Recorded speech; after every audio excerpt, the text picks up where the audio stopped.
the overwhelming factor has, in fact, nothing to do with Israel at all. It is the great distrust of institutional credibility. This has created a great opportunity for the Tuckers and Candaces of the world. They've come along and they've said, listen, so there are all these people cheating you and screwing you over. But we, Tucker, Candace, we're here to tell you that there's a master conspiracy. There's the conspiracy of conspiracies. Who, after all, is puppeteering all these different groups? Well, that's the Jews. Welcome to this episode of Shoulder to Shoulder, a podcast where a pastor and a rabbi get to the heart of issues that matter to people of faith.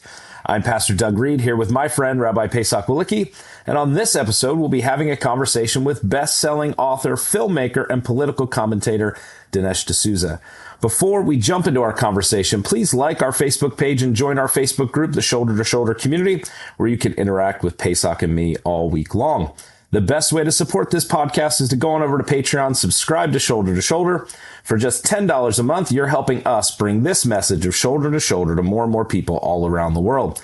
As a thank you for your $10 subscription, you'll get exclusive access to chapter-by-chapter Bible study, beginning in Genesis chapter 1 from Rabbi Pesach and myself. So go on over to Patreon, subscribe to Shoulder for just $10 a month. We're grateful for our sponsor, Israel 365 News, which is the place for you to go and get your news and information before going to anyone else. Go on over to Israel365news.com to check out some of their articles and be sure to read Rabbi Pesach and my columns. Pesach each and every week. Israel 365 has incredible products and initiatives that we get behind. What are we supporting today on Shoulder to Shoulder? Well, Doug, this week is actually quite simple. We're not selling anything. We're not even asking for donations for anything. We are simply asking people to sign up for two very important newsletters. In this day and age, you cannot rely on truth about Israel coming to you organically. The algorithm does not necessarily feed you the truth about Israel, so you need to seek it out yourself.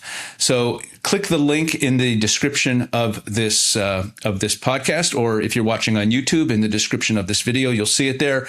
And that will take you to a sign-up page for two newsletters. One is the Israel 365 News daily newsletter, where you just mentioned, Doug, Israel 365 News. This is news and analysis from Israel from a biblical perspective. And that is a daily newsletter that'll keep you up to date and informed. And the second is a weekly newsletter, the Israel 365 Action newsletter. And this is more targeted towards the causes that we are advocating for, towards educating you so that you could be a stronger advocate for Israel. You'll get information about all of our programs, including our very informative and inspiring webinars and prayer calls. And that's a weekly newsletter. You can sign up for one or both at the link in the description of this podcast. So go ahead and do that. Excellent. Make sure you do that, Shoulder to Shoulder family. And we have an incredible episode for you today. Pesach, I am so excited. I can remember being a young youth pastor, and one of the associate pastors says, you have to watch this documentary. You probably have never heard of this guy. And then they sent me a book and a documentary. This is going back probably 15, 16 years ago now. And I've followed along with Dinesh's work, and it's just been incredible and impactful for me. But why don't you give Dinesh a proper introduction to our Shoulder to Shoulder family? Well, it's hard to know what to say about someone who's such a household name. Dinesh D'Souza is, as you said, a best-selling author. He is a podcaster. He is a filmmaker. He's a public intellectual. He's really one of the leaders of our movement. When I say our movement, and I think about the Judeo-Christian Western civilization, the information warfare that we are fighting, and that's really the best term for it, the all-encompassing term. Dinesh is one of the field generals in that war, and he's also the host. Of a show called Dinesh. I guess you'll tell us more about that, Dinesh, when you come in and join us. But I don't know if there's anything more that I can say. Let me just add in my personal note. My first book that I read by Dinesh D'Souza was Illiberal Education, back before we called it wokeness, when it was called political correctness. Dinesh was the one who really blew the cover off the fact that academia had gone wayward back when that was a new idea. And then I read What's So Great About Christianity. It did not convince me to convert, but it was a phenomenal book, a really foundational book for me in my journey as a rabbi learning about Christianity. That was a very important book. And ever since then, I've been hooked on everything that Dinesh does. Dinesh D'Souza, thank you for joining the Shoulder to Shoulder podcast. Thank you. It's a pleasure. Really happy to be with you both. So Dinesh, let me just start with a personal note that we met in Jerusalem a few months ago. We had a nice dinner together. We were part of a larger dinner, and we were sitting around during dessert, and we were talking. And I had the honor of driving you and your wife back to your hotel, and just really felt like I was talking to a kindred spirit in many, many ways. And I wanted to just start off with that, with being in Israel, because you mentioned at the time that the Israel space is fairly new to you, that your first trips to Israel have actually been fairly recent. So could you just share with us, as for yourself personally, but also as a Christian, as a person of faith, what the encounter with Israel has been like over these last few years? My wife and I came to Israel for the first time in December of 2022. We were part of a kind of a larger group. Sebastian Gorka and I were leading a group of about 300 people. Salem Media organized it, and it was our first exposure, Debbie's and mine, to Israel. And these days, if you're well traveled, you know very well that much of the world is becoming very homogenized. And so if you go to Copenhagen, you go to Zurich, it's increasingly the same. You feel like you're essentially in a kind of somewhat more exotic version of America, but with all the symbols of sort of internationalism all around you. Israel isn't like that. You are in the land of the Bible, even today. And that feeling, I think, is palpable. And then I was exposed to biblical archaeology, of which I knew quite little, even though I've written 3 books on Christian apologetics.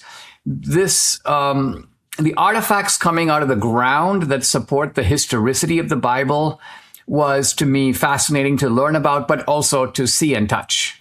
And so I was exposed to northern Israel, Sea of Galilee, the Shiloh, of course, Jerusalem, the Pilgrimage Road, the Palace of David.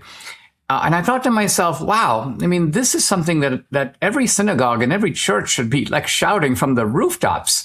Every pastor who talks in Jeremiah should begin with a 3-minute video of what we know about the historicity of Jeremiah. You've got seals coming out of the ground that have the names of all the people who are around King Zedekiah and Jeremiah. And so people now know we're not just discussing a fable, a morality tale. We're discussing things that really happened. We're discussing the moral topography of historical events. So in any event, I've been to Israel, I think now 4 times, and I filmed in Israel. My film, The Dragon's Prophecy, which came out last year, deals with Israel, Hamas, radical Islam, and the Bible. And I'm now writing a book on biblical archaeology to come out in the fall. It's called The End of Time. But essentially, it focuses on the most important findings of biblical archaeology in the last 150 years. I think what's fascinating is that the biblical archaeology, it had an early stage where, the atheist movement of the 19th century was kind of galloping along, very confident of itself. And then, bam, bam, bam, some big biblical findings come out and the skeptics have to go, whoa. But things are in a bit of a lull until the formation of the State of Israel, 1948, when all this new archaeology now opens up. And so you have a second wave of archaeological discovery. And then I would say the third wave is the 21st century, which is in fact the most voluminous and fruitful wave. So all of this is happening in a very intense, ongoing way, and it's happening now. And so to me, it's very interesting to think about, what is this telling us that, from my point of view, God is speaking back through the stones in a secular age using the language of science and archaeology. Now, Dinesh, your first introduction to biblical archaeology, you mentioned you didn't, know a ton about it. What was the one piece, or what was the one location that pulled your heart in? What was that kind of first, like, oh my goodness, there's more here that I have to dig through? Well, you have to look at it. I'm a literature major and with a lot of interest in history. And so I was very familiar with the skeptical movement of the 19th century, which basically said, look, the Bible, it was written hundreds and hundreds of years after the events it describes. And therefore, the biblical writers probably made a bunch of stuff up. And if they didn't make it up outright, they embellished, they exaggerated, they introduced characters to give the stories more theological kind of import. And so there's no way to take this seriously as these are not real people. These are not real events. And this is not only a powerful movement of the 19th and 20th centuries. It is basically the way most educated people, including many Christians, think about the faith. Is they're forced back into the I believe on faith, but don't ask me to prove to you that like Noah was a real guy or that Job actually existed. And so you can't believe in a worldwide flood. You can't really believe in Noah's Ark.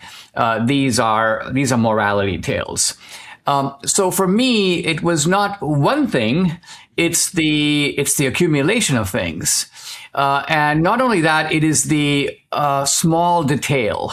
To give you one example. So when Jeremiah is fulminating against King Zedekiah, basically saying, listen, you've been a corrupt and immoral king, and God's punishment is coming in the form of an invasion from the north that's going to really destroy Judah. And the king is annoyed because he's trying to build up resistance to this coming attack from the Babylonians. And so he rounds up these two relatively minor biblical characters. They're called princes in the Bible. One is Jehukal, son of Shelemiah, and the other is Gedaliah, son of Pashur. I would say these are like cameo appearance guys. They're like extras in the movie, so to speak. And basically the king goes, keep an eye on this Jeremiah fellow. He's causing some trouble. And so these two guys go and scope him out. They tell the king, you need to probably kill this guy. And the king's like, no, he's a prophet. I'm not going to do that. And eventually they capture Jeremiah. They throw him into a cistern from which he escapes. In any event, fast forward 2,500 years to some digging that's going on in the Ophel, the area near the city of David. And out of the ground, come, this is 3 years apart, but two clay seals. They're part of a number of other seals. These clay seals were used to, to seal an envelope, to seal a parchment, a letter. And the letters are destroyed over time. But because of the burning of Jerusalem, the clay has hardened and the seals are preserved. And one of the seals says, right on there, Jehukal, son of Shelemiah. And the other one, basically, Gedaliah, son of Pashur. Boom. So these two, again, cameo guys out of the Bible jump out of the pages of the Bible and into the pages of history and archaeology in one shot. And now think about it. If you were making up the Bible, let's say 300 years, 600 years later, how would you know about these guys? This would be like you or me knowing about who are the interns in President Van Buren's White House in the middle of the 19th century. It would be impossible for us to know, at least without having access to historical documents, which of course people in ancient times did not have. So to me, it is the combination of both the big things and the small things. But when you put them together, and then I just had one final thought about it. Having now surveyed this field pretty carefully, I've been studying this now for about 3 years. I don't know a single significant archaeological finding that contradicts the Bible. Think about that. There are hundreds, perhaps thousands of artifacts. And so what is the probability that you would not have found one that now there are arguments about dates. Was Jericho burned in 1400 BC or was it 1300? And since the Bible doesn't supply dates, there's some of these arguments about whether it was a little earlier, was it a little later? Did Abraham really live in 2000 BC or was it 1800 BC? But allowing for this kind of reasonable elasticity. The simple fact of it is there's not a single thing where you go, the Bible says X, and we now know the truth is Y. And so on this significant point, the Bible is clearly wrong. There are no examples of that. Dinesh, as you're talking about those seals, and I know the seals that you're referring to, but I'd never thought of them this way until just listening to you talk, that it's kind of like God is revealing these things to us at this time. he wants us to realize that the Bible is not an allegorical book, that it is meant to be taken literally, that it is historical, that it is real. And that brings me, if I could segue to a topic that has been in the public discussion lately, that there's been this pushback against Christian Zionism, against the simple idea that the Jewish people, after being in exile for thousands of years, have returned to our homeland, which is the most repeated prophecy in the Bible. And part of that pushback is this skepticism in certain quarters of the purportedly Christian world about whether or not the Jews are actually the Jews and how authentic really are they. And, it seems to me that this is all, bringing us back to the plain meaning of the Bible, that it is real, that it is true. It's talking about real people and real places and real things, which deepens the reality of it in our minds and moves us away from that allegorical way of viewing it that many Christians are comfortable in. Could you comment on what you're seeing coming out of, I understand you're Catholic, if I'm not mistaken. And certainly in what they call themselves the traditional Catholic wing of the conservative movement, seem to be pushing back against the very reality that God is revealing to us right now. Yeah, so I was raised Catholic. I went through catechism. I'm also very steeped in the Catholic intellectual tradition. My writing on Christianity is kind of resolutely non-denominational. It's very much the C.S. Lewis, I call it the mere Christianity, that type of approach. But of course, I'm very familiar with the Catholic intellectual tradition. And here's what I think is going on. There are certain elements that are being pushed by the kind of anti-Trump right that are manifestly false and absurd. The denial that somehow like Jesus was a Jew, or that Jesus preached out of the Hebrew scriptures. He obviously didn't have the Christian scriptures. All the Gospels, by the way, not just the Old Testament, but the New Testament are steeped in Judaism. It's a recognizably Jewish world. Even whether or not Luke was a Gentile, the one gospel writer who might not have been a Jew is not obvious. It's not clear that he was a Gentile. He could have been, but everybody else wasn't. Everybody else was Jewish.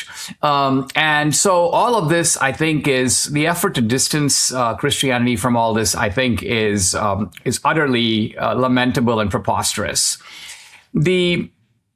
You mentioned this point about allegorical readings. And here is where I think the issue becomes a little bit more dicey.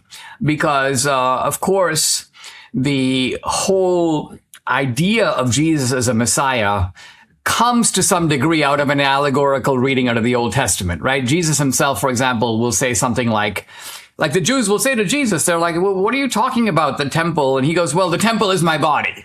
So that's an allegorical reading. You're taking a physical temple and you're interpreting it allegorically. However, having said that, I think that we have to make a distinction between Augustine's city of God and city of man. And here's what I mean. The people who advocate so-called replacement theology, what they're saying, in effect, is that there's a kind of new spiritual dispensation that comes with Jesus. Jesus inaugurates a kind of new spiritual era. He creates a new kind of recipe or program for salvation. And I'm in general willing to go along with all of this. But what I say is that is in the Augustinian city of God. That is in the spiritual domain. It does not in any way repudiate the land promises to Israel in the Bible. So in other words, when you're talking about divine allocations, there are divine allocations in the city of God and allocations in the city of man. In no way are God's promises to Abraham ever canceled out, repudiated. In no way does Jesus go, we don't need to pay attention to this all anymore. The Jews are now out of the picture. This is absurd. So I think what's going on here is that the advocates of this school of thought are building on a theological proposition that is in early Christianity, but they are extending it beyond its proper domain to essentially argue that, to take in to its logical endpoint, they're basically saying throw out the Old Testament. We don't even need it. And when I look at my Bible, I've got this archaeological study Bible. It's like 600 pages long. Well, like 450 pages are the Old Testament. The New Testament's like 150. So you're telling me to throw out 2/3 of my Bible? My Christian Bible.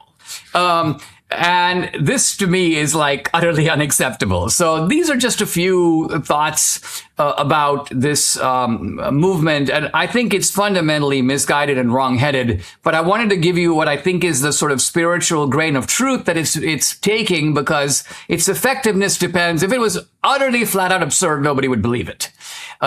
Usually effective lies do contain a little kernel of truth. And that's what's going on here as well. Yeah, I totally agree. And that's a great analysis. I think, realistically, I've written several articles on replacement theology, and the pushback most recently that I get is not intelligent at all. It's all, well, you support the modern state of Israel. You're in support of genocide. It becomes these ad hoc attacks. I've written literally just hermeneutical style, articles where I'm just breaking down scripture, and the comments repeatedly over and over, hundreds of them, are in regards to the modern state of Israel, the war, etc. How do you differentiate the two, or do you not? Do you see the modern state of Israel as a part of that fulfillment and on its journey to the fulfillment of the Abrahamic promises, as you mentioned, or is it something totally different? As I see it, the Jews of today are the descendants, the legitimate straight line descendants of the Jews of old. Think of what it means to deny something so fundamental, right? Are you really saying that the real Jews are somewhere else, and some imposter Jews like all sneaked into Israel? This is absurd. Makes no sense. So the Jews are the Jews, the same Jews. There are no new Jews, and in fact, they speak the same language, they eat the same food, they celebrate the same holidays, they revive their language, they worship the same God. So the Jews are the Jews. Israel as a nation has obviously had a kind of metamorphosis from ancient times, right? In very ancient times, it was just tribes, and then there was the period of the judges, and the nation of Israel really consolidated under Saul, and then David and Solomon. But even that was short-lived. Then it was a division between northern Israel and southern Judah, but I don't think it's really deniable that when the Bible talks about the Jewish people coming back and forming a nation, again, what other nation are we talking about if not the nation of Israel, the solitary nation of Israel, of which there is no other?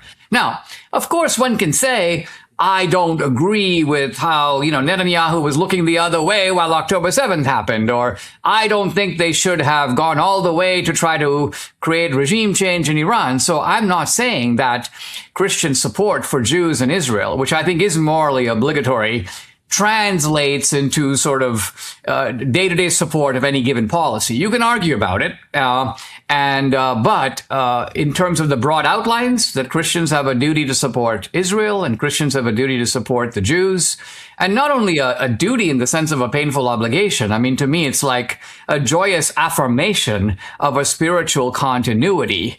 We speak of, God, family, and country, right? And I'm America first, but actually, no, I'm not. In a certain sense, I'm not America first. I'm America third. God first, family second, America third. Obviously, I'm America first compared to my allegiance not being to any other country. But what is the spiritual homeland of Christians if not Israel? Where else is it?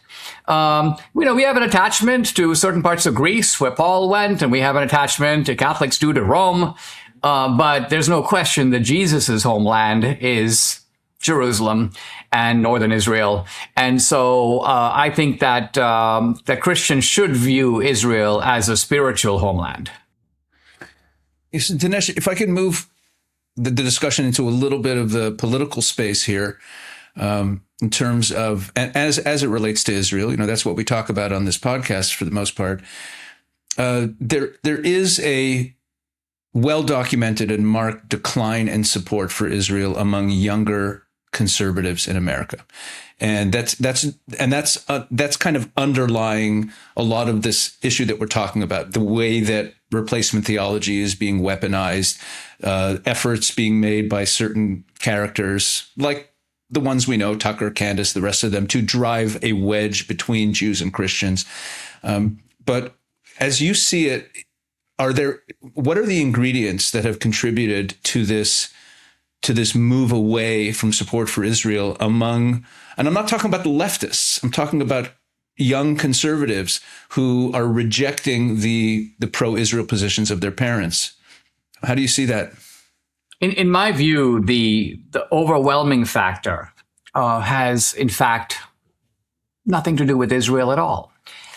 It is the great distrust of institutional credibility that grew out of really the events of the last dozen or so years, the Trump era, the COVID and the lies around COVID, the whole barrage of censorship that attended the aftermath of the 2020 election, which many people thought was stolen, the belief that we trusted the NIH and the CDC and the FBI and all these people have been lying to us. So that there's already this sort of susceptibility to distrust established authority and believe in conspiracies. It's almost like conspiracies have become more credible because a number of them have proven true.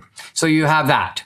The second factor I think you have, and this does come out of America first, is the belief among a whole generation of young people, this explains their susceptibility to what we're talking about, that somehow the American dream has bypassed them for the first time in this country's history. They don't have a confidence they will live better than their parents, even though I think they're wrong. They actually will, but they don't think they will.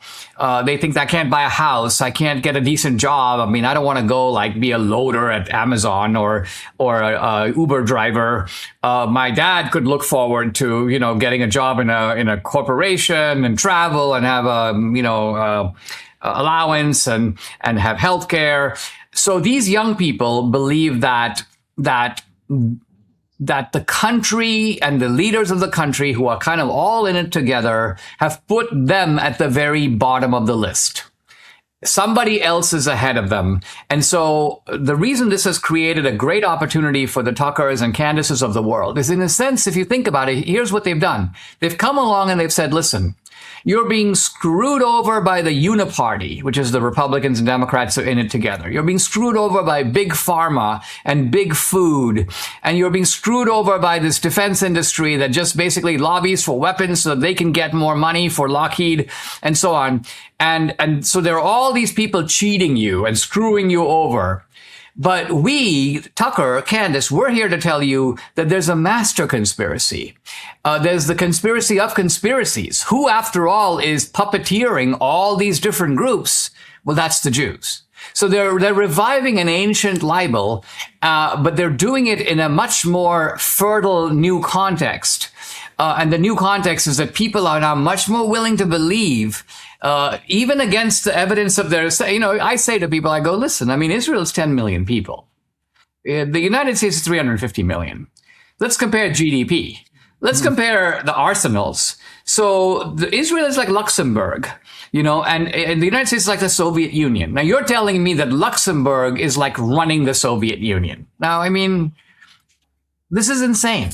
But they're willing to believe it because, again, they have bought into a level of surreality or unreality that I would not have seen in my earlier career or earlier generations. You couldn't get away with this like in 2003 or 1995. There'd be a whole group of smart people from Irving Kristol to Bill Buckley, who would basically say, this person needs to be removed from the room because they're talking complete gobbledygook.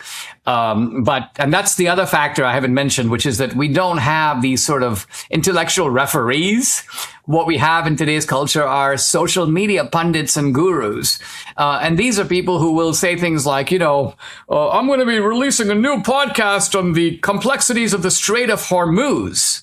And I'm like, you're a college dropout, and I don't even think you know anything about the world. Have you ever taken geography? But you're going to be talking for an hour on the Strait of Hormuz? And they're like, yeah, I am. So you have all this stuff kind of convergence of it. And as a result, we're in a very strange moment of our public discourse. So I wonder, I'm the glass half full guy. I have 4 beautiful kids that are all coming into their teenage years and coming of their own. What hope do we offer the next generation? Because so much of the conspiracy theory space that Tucker and those like him kind of occupy it's void of any hope. Everything is against you. There's nothing you can do about it. It's very much a victim mentality. You're stuck. And the only way to emerge out of this is to continue to listen about how bad it is and come back for my next episode as I tell you worse and worse things. I really think we have a duty. I feel as a minister, I have a duty to offer hope to the next generation. What do you see as the hope for America, for Western civilization, for the future of the world? I'll offer one item of great, to me, hope, and also an item of caution. The item of hope is that I think that some of the most difficult projects of the past 300 or 400 years, the great struggle for survival and comfort. I mean, if I think, for example, of the difference between India and America, the main difference is that in America, the vast majority of people have a comfortable life. India is getting there, but it isn't there yet.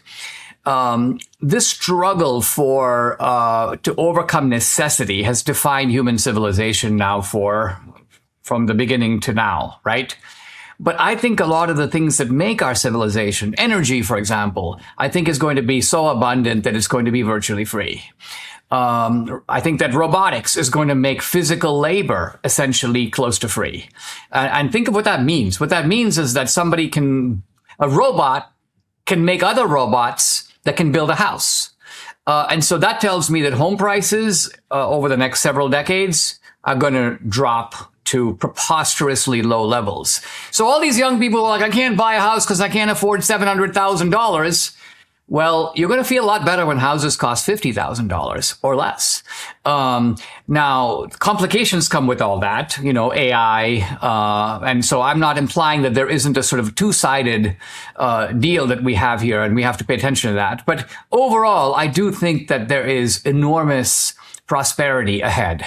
And it is going to leave earlier generations far behind. And that's a good thing in the sense that for those who say, I spend all my week trying to support my family and make a living so that I can go to church on Sunday and have a little free time off on Saturday. Now, imagine if your day was opened up and you did work, but you worked, let's say, 2 days a week, and you now can go to church 5 days a week. You can learn, you can expand your mind, you can travel. It offers immense possibilities. And now, obviously, used well. There are people going, well, Dinesh, but a lot of people are just going to lie on their couch and take drugs, and watch porn. And this is going to be the way they use their freedom and their prosperity. And I grant that freedom can be used well. It can be used badly.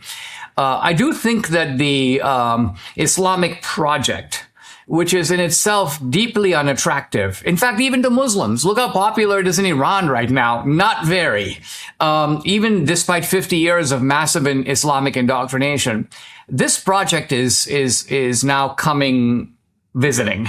Or to put it differently, it's coming to stay in Australia and Canada, in Europe and the United States. And it's coming to an America that is not prepared for it, does not understand it, doesn't know how to cope with it, responds to it by and large with our usual appeals to tolerance, religious freedom. We hearken back to the kind of passport of our liberties, but radical Islam is traveling on the passport of those liberties. So this, to me, I'm doing a film about this year, remains a potent challenge for our society to deal with. Yeah, but how do we deal with that? I mean, when you look at Europe, and you mentioned the problems we have, the weaponization of the freedoms granted in the West by the Islamic project, by the Muslim Brotherhood and all of its tentacles, I don't see a real willingness in the West to push back against it.